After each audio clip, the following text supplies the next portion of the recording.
Hey everyone, I figured it was time to update my Mermail build for the month of December.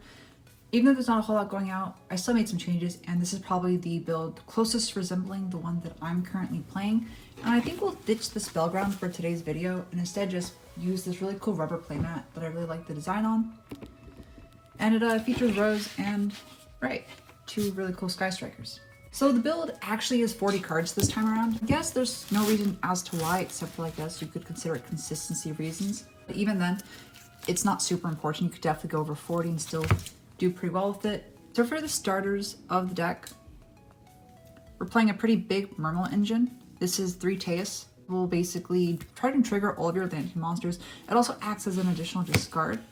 We have 2 Megalos. This is to offer some OTKs going second. In terms of combo potential, this helps you to make your Abyss-Skyos as well as consistently make level 8 synchro monsters.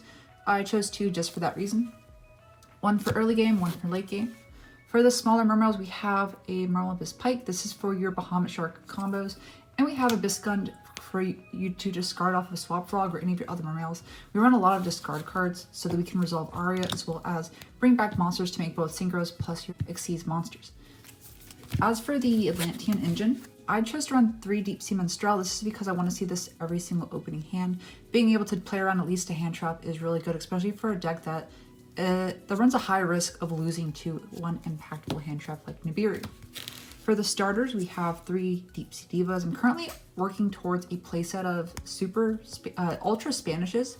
Although these do look really fine by themselves, I like the Ultra Rare because it matches the Neptibus. 3 Deep Sea Divas. This card can get hand trapped, but not too big of a deal.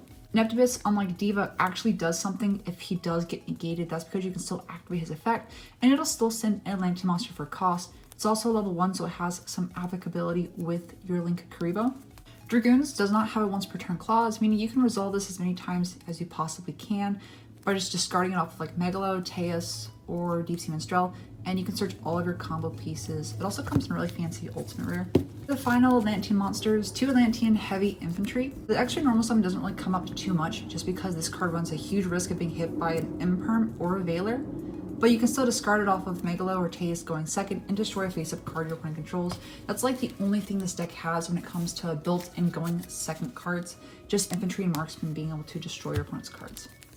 For the last, Sea Serpents, 1 Lapis and 1 Will Glacia. This is for your Halifax combos, that's basically it. And Will Glacia is this there for the hand loop going first. They aren't really good cards for going second. We also play some additional water extenders. A lot of people choose to cut this simply because it doesn't trigger your Atlantean monster's effects, but because it still puts a water monster into the graveyard, you can still use it alongside Aria, and as well as, for example, if you just open 2 frogs, you can discard the extra frog, dump the other one, able to summon a totally awesome before you're able to normal summon your diva. Therefore, you have a means to negate something before you get hand trapped. For the last monsters in the deck, we have our tuner target for Hog Fabrics. It's essentially a glow up ball, but it locks you into water synchro monsters. If you were to make a synchro summon using him, you can still put him to the graveyard, then link summon using him, so he's really good for that part. For hand traps, just 3 Ash Blossom. This is the most generic one. It's also fairly cheap, so you don't have to like break your bank in order to get some cards to help you going second. For spells, 3 Deep Sea Arias. Most builds don't play this, but because you have so many cards to put stuff into the graveyard, it really helps with the consistency of finding your Deep Sea Divas or your Neptibus depending on the situation. Obviously, going first, you want to try and search for Deep Sea Diva, but going second, if you use like Infantry plus Minstrel, you can then banish the infantry with Aria to search for your Neptibus, normal summon Neptibus, use this effect, gets negated, you still send another infantry or a Dragoons for cost, and you at least get some value out of it. That's why I'm trying to find ways to make this card as live as possible, hence the swap frogs. For the remaining spell cards, 1 for 1, this gets you your Neptibus. Monster Reborn is is pretty much the filler spell card. I'm honestly thinking about putting a spell and trap destruction card such as Harpy's Feather Duster, just because we missed that in the main build. 1 Abyss Scale of the Mizuchi, which we'll search off of the Megalo, and 3 Imperms, which is the one card I really need to finish the deck and make it ready for remote duels. It's got reprinted to maximum gold, and so that's currently where I'm going to be picking up the singles to fill the deck out. Your deck is pretty much the same. I have a really cool rose gold filled center to match with the playmat. So for the Xyz monsters, we have the Abyss-Skyos. This is all triple sleeved, essentially, because we're allowed to double sleeve now, not triple sleeve, but if I'm at my house, then it doesn't really matter. I can make it look as fancy as I want. Abyssgaios is pretty easy to summon alongside your Synchros, and because you run Teus, each time you see it, you're almost guaranteed to make this card should you need to. One Bahamut Shark to summon one of the Totally Awesomes, and then we have the second Totally Awesome in case we want to summon it off of your Swap Frogs. For the rest of the Synchros, we have a Ravenous Crocodragon. It's very easy to make with Diva plus a Megalo. We have a Dragite, which is pretty easy to make with your Megalo plus your Fishborg Launcher. And then we have a Coral Dragon. You can actually make this with your Lapis Dragon plus a Neptibus. Sometimes you can also summon it off of your Helka Firebricks if you don't link it off during that turn. And you can use Aria to search for an infantry, discard the infantry off of the Coral Dragon, and blow up 2 cards on the field.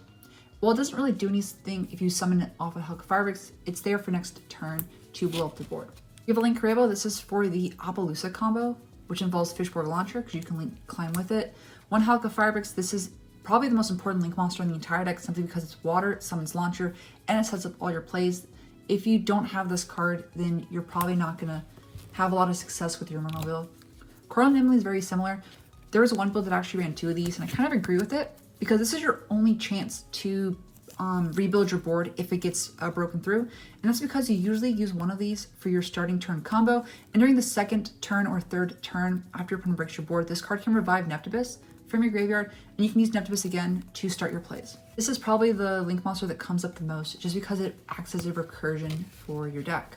You have one Abyssalacia. This acts as an additional disruption as well as a wall in case you don't have anything else to do when you brick. BLS is one of those cards that really ups the power of your deck, being able to easily make it with the Megalo. But if you don't have this card, pretty sure Borrelsword Dragon and other means could fill this spot. We have an Appaloosa for the combo and a Borrelsword Dragon because I don't have Accesscode Talker. That's it for the extra deck. And for the side deck, it still works, but that's okay. We have another Field Center. For going second, Dino Rest or Panclytrops is pretty important. Same with Nibiru, which I run 2 of. One of the decks we really struggle against is Dinosaurs as well as Virtual Worlds. So 3 Lancias there to act as a defense against those decks.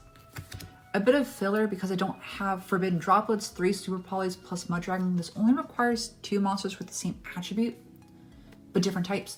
A lot of decks usually summon similar stuff like that, and so this card can break through those boards. 3 Cosmics and a Harpy Feather Duster as well as Red Reboot. And this is our only back row hate because Lightning Storms aren't something that's easily accessible to those on a smaller budget. That's essentially it for December's deck profile. Of course, there's some extra cards that could definitely find their way inside should you up your budget. But if you're playing on Dueling Book or YGO Pro, none of those are really needed simply because you don't really have to have the physical cards to play those. And a lot of tournaments nowadays online still use Dueling Book instead of using remote duels as a means to play. So yeah, that's basically it for the deck profile. Hope you guys enjoyed it, and I'll see you guys on a future video.